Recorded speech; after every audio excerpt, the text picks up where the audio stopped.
இந்தியாவோட கலாச்சாரம் இன்னமும் உலகம் நாடுகளில் உயர்ந்து நிற்குதுன்னா அதுக்கு காரணம் குடும்பம்.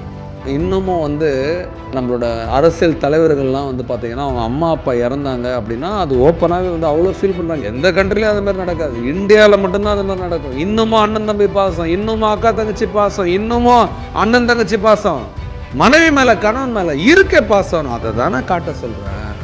இருக்கிற பாசத்தை எதுக்காக மறைக்கிறேன்? எதுக்கு ஈகோ? நான் என்ன கேட்குறேன், 1 லட்ச ரூபா நீ சம்பாரிச்சிட்ட, சரி ஓகே, உங்கள் வீட்டுக்காரர் 1 லட்ச ரூபா சம்பாரிச்சிட்டாரு, 2 பேருக்கு நான் கொம்பு முளைச்சிச்சா? என்ன பண்ணுறது பணத்தை வச்சு? இங்கே பணம் பெருசு இல்லைங்க, உறவு பெருசு. இருக்கிறவர்கள் நிம்மதியாக எல்லாருக்கும் பழகிட்டு போங்க, எல்லாரையுமே அரவணைச்சுப்போங்க, எல்லாரையுமே மன்னிப்போம் ஏற்றுப்போங்க. இங்கே பிரச்சனை என்னன்னா பணத்தை கொண்டு வந்துடுறீங்க உறவுக்குள்ள. நீ என்ன சம்பாதிக்கிறேன்னு கேட்குறீங்க வீட்டுக்காரர். அவரால் முடிஞ்சதாக சம்பாதிக்க, உங்களால் முடிஞ்சால் சம்பாதிங்க, இல்லைன்னா விடுங்க. மாப்பிள்ளை கம்மியாக சம்பாதிக்கிறதால அவருன்னா வேஸ்ட்டா?